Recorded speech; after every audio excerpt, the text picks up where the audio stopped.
3 at 20, reshaping the new.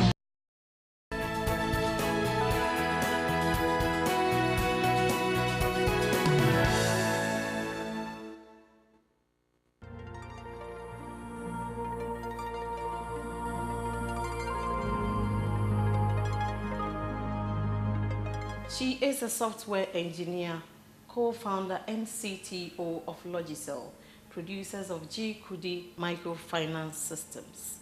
She is also a cerebral palsy patient, but not asleep. Our guest for this week's Everyday People is Farida Nana Ifwa Beju. Now, in my case, I was born with a blocked intestine. So when I was 2 days old, I had to be operated on.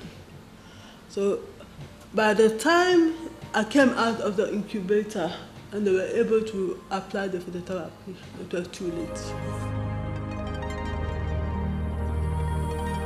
If I hadn't had these limitations, I probably would not be in this industry. I mean, who knows? I may even have become a hip life artist or something.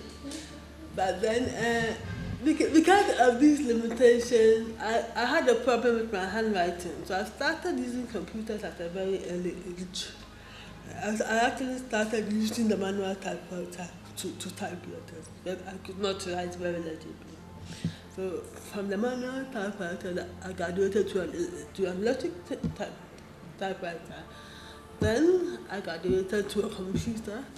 Now, when I started using the computer, I realized that I enjoyed it. So why not? I mean, at least I don't have to write with it. So it was more a profession chosen because of my limitation. But then luckily for me, I found that I had a knack for it and I enjoy what I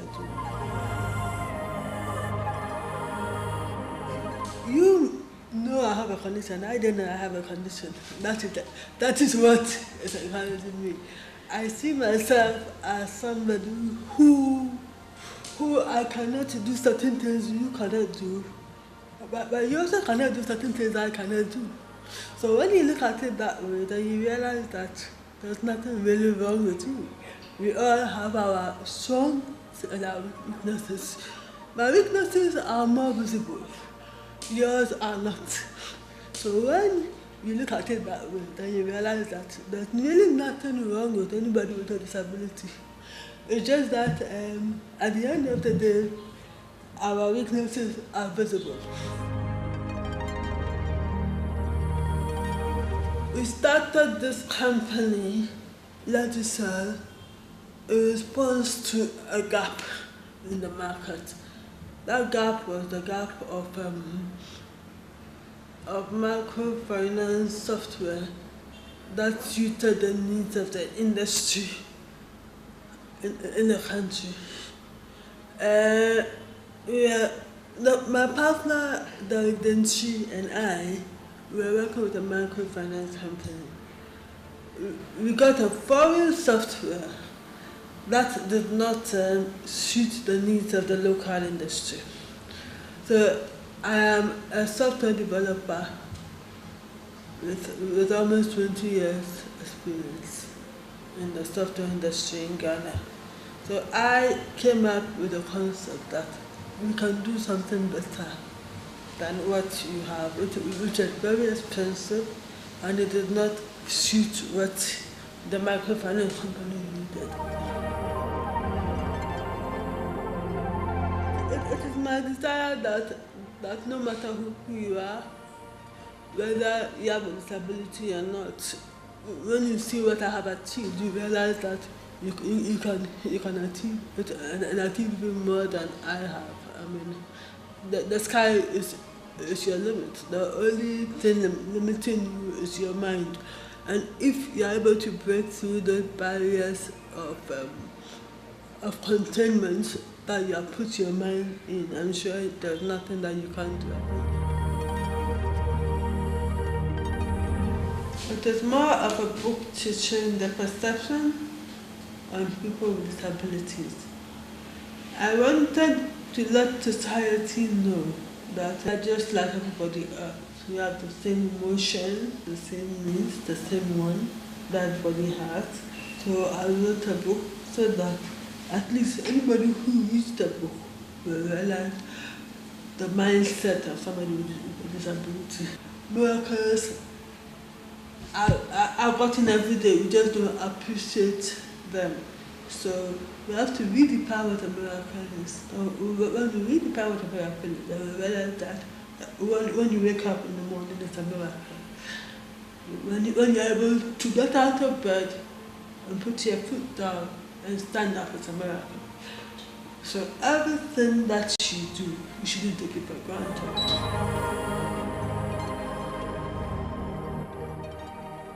And that was a very special report by Babina Finwalker featuring Farida Bedwe. And that's our campaign here on New Day. We won't stop talking until we're heard. We won't stop saying it until we get positive action for the people who actually need it. We're talking about inclusive education for persons with cerebral palsy. And now join Dr. Nanama Jiman, Farida Bedwe and Hannah as they have an exclusive conversation in furtherance of our campaign. Well, so I'm here with Farida Bedwe. You saw a documentary on her, and she's here in studio. And I'm also joined by Hannah Waji. She's the head of Special Mothers Project. But to add, Farida is also the Chief Technology Officer and co-founder of Logicel. Good morning, ladies. Good morning. Farida, how are you doing? Very well, thank And yourself, you. Hannah? I'm great. Great. So we're talking about pushing an agenda for inclusive education for people with cerebral palsy. But I'd like to start with you, Farida, concerning your personal experience. You were telling me something interesting, that your schooling was not so much of a private one where everything was made just for your specification. But how easy was that for you going to a public school in Ghana?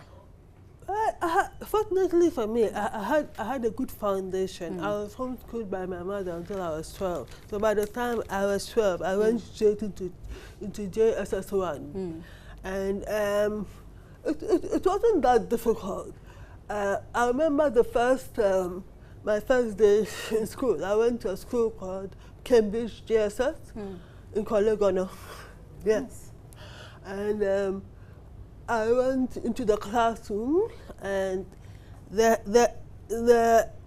teacher told my classmates that this is Farida. She needs help. Help her. And that was it. So I got such really good friends there who were all willing to assist. I mean, so when I wanted to go to the bathroom, they would hold my hand, take me to the place. And back then, we did not have a toilet. So you know the communal toilet where you have to squat. And I had to do things that I had never done before. But it was quite interesting. And academically, I was already strong. So getting into the whole thing wasn't difficult for you. It wasn't difficult for me. The only thing that I had problems with were my handwriting because of my jerky movement. So what happened was the teachers just had to take more time to read the handwriting, and that was it. So for me, so I always say that all it takes is a willing head teacher to take the extra effort, to make that extra effort to help to include the child. It doesn't take that much to push the agenda. And obviously, at the time I could walk, but I needed help. So although it was not accessible, totally accessible, I was still able to manage, because it wasn't on a story building or anything. All my classrooms were on the ground floor, and that helped a lot. Yeah. Very well, but you also talk about infrastructure, because for you, fortunately, all the classrooms were on the ground floor. But in a situation where people are enrolled in schools, because we want the inclusive education, so looking at it where a child joins a school where the JSS is on the upper floor and that child is going to JSS, how, as it stands now, are we going to be capable of taking these children into the regular system? No, we are not. We are not. And even the classes, even the schools where the classrooms are on the ground floor, there's always still a step to get into the classroom. So if the child is in a wheelchair, I don't know how they expect the child to be able to get into the classroom. Secondly, the doors are not wide enough to cater for the wheelchair. And those are little things that people do not consider when they are building a school. Because their main agenda is to build, let's say, 20 schools in a community. So they are in a hurry to just build it. So without taking into consideration these little things that will make the difference between whether a child with CP or any other disability gets in the school or not. You know, you mentioned also a willing head teacher, but as it stands now in the policy, because Hannah has spoken about the policy before, and in it seems like the policy itself restricts even the teacher who may have the desire, but they don't have the infrastructure. They don't have GES backing them to even admit these students at an appropriate age. What for you, Hannah? Talking about willingness, I'll just share a story of a mother whose child has cerebral palsy, and this child walks, this child talks. When she's walking, you know that she has cerebral palsy, and she talks. She was in a school, a very prestigious school in Accra here, and her only problem is writing. When she holds the pencil, it takes a very long time, and she shakes, so they are not able to. The teacher maltreated this girl so much that the mother had to force the child out. When I met them, the child has stayed home for 3 years without going to school.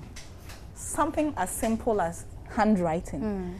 And that's what I ask. Why do we judge our children based on something like handwriting? Because she is not writing the way everybody writes, so she is not intelligent. And this is a very intelligent girl.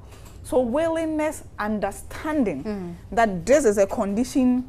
I mean, who thought maybe, for instance, if we had seen Farida at 12 years, who would have thought that, okay, Farida will be the Faridas of today, who is inspiring me to go on with my daughter. But here is a society that writes people off.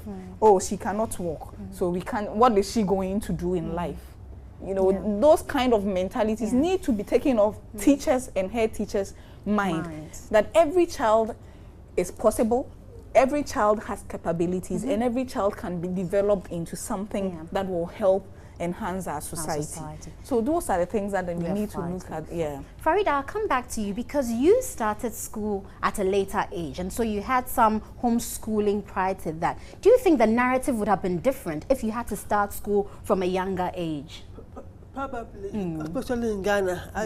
I don't know what would have happened. I always say that I was blessed that I had the privilege of being homeschooled, having the one-on-one attention from my mother, who was my teacher in that regard. So I had a very good foundation. So academically, I could compete. So there was no question of them sucking me because I wasn't up to scratch academically. And this was way back in 1992, before the inclusive education policy and all those things came into play. But I think like I said earlier, it just takes a willing head teacher. And I had two willing head teachers who I'm forever grateful to. Because back then, it's not like now where there is more awareness of cerebral palsy and other disabilities and all those things.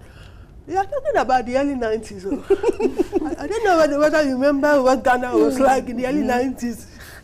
Exactly, I mean, we had a lot of problems back then, but I don't know. They just took that risk and made it happen. And made it happen. And the strange thing is that when I was going to school, it was mainly for me to be able to interact with other children.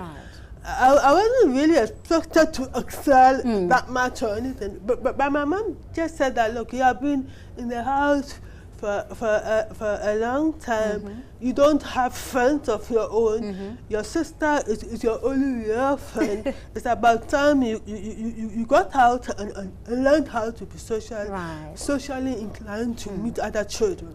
So that was the reason why you were pushed into I was pushed into school. And I say that I mean, it was possible in a government school, in a government school in a deprived area, like Kolegono. I was in Kolegono for 1 year. Then I went to Konesia with me 1 JSS for the next 2 years. Then I went to BC. Yeah. Class. You know, and this was 1992. And so for me, the question is, even in 1992, it was possible for Farida. So why is it 10 years, many more years down the line, we seem to be struggling to get this inclusive education policy to work? Okay, so what in Farida's case, I can say that the only difference, and I always say her mother is a hero. I mean, I used to go look for their videos and just watch their KSM interview and everything. But you know, if a mother has a time and everything to spend with a child, it works. I mean, that is there. I wish that I could stay home and just dedicate my life to my daughter and help her. But I can't afford that. I need to earn an income. I need to earn a living. I need to contribute to my home. So that is where I have a problem. You know, I really wish that I could spend time, because all those who have spent time with their children, I've seen results. I recently met a mother, Gifty, who has spent her life. She used to work and resigned and spent her life with her daughter. Her daughter is working, and she's an inspiration to me. You know, you wish that you could spend one-on-one time, because that is what they need. Yes. Children with cerebral palsy need a lot of attention. They are high needs. But in a case where you can't earn anything, and you need to go out and fend for yourself, that is where you need help with your child, so that at least your child is catered for within some hours for you to also turn yourself around and come back. That's where we have the challenge. Very well. But this interview, I must tell you, that is sponsored by Star Ghana, UK Aid, Danida, and EU. But we're joined here by Mr. Jerry Budu. He's Research Planning Officer at the Special Education Unit of GES. Good morning. Good morning. How are you? I'm fine. So let's come to you, because you are with GES and you are with the Research and Planning Unit for Special Education. We are campaigning for inclusive education for children with cerebral palsy. The policy has been in place for 10 years, but nothing seems to actually have been done about it. What's your view on this? Thank you, and I must apologize for coming in late. I had some flat tire on the way. That's what well, I think that when we're talking about children with cerebral palsy, for me, I would like us to look at the context. We are not talking about children with cerebral palsy alone as education, and as for that matter, the special education. We are looking at children with special needs, including disabilities. So it's a wide spectrum of children. Cerebral palsy is part of it. Before you go on, I'd like to put that in, because yes, it seems some aspect of special children have been catered for more than others. Is this the reality? I don't think so. I don't think so. Just last Monday, I was at Ashoma Basic School. This was a child with cerebral palsy. The parents think that the child could not be supported, but with the support of the special education needs officer, the child is in the school. The boy is now in class 4. And could you believe, one of the teachers, this boy did something fantastic. One of the teachers was, I think, due for some promotion, that kind of thing. So when the officers came to look at the work of the teacher, after teaching, the teacher wanted somebody to point to a banana on the classroom. The whole classroom was quiet. It was this boy with cerebral palsy got up, limping, walking, just picked the stick and then pointed. It was so fantastic. So it raised a lot of awareness. Oh, come on. Look at this boy in this classroom. Nobody was giving him a dime that he could perform this way. But the boy is so fantastic. And that elevates. And so now all the teachers, the focus is on this child. This boy can learn. This boy can do better, even than the so-called, let me say, regular children that we are talking about. So for us to say that maybe some people have been taking care of others, no, I must say no. That is not the case. We are trying as much as possible to bring everybody on board. After all, the essence of inclusive education is to ensure that there's equity and access for education for every child. Mr. Budu, we hear you loud and clear, but don't you think, Mr. Bedu, sorry for that, don't you think it's taking longer than really should? Because if you and I probably were in the shoes, would understand the frustration these mothers and persons who live with CP go through.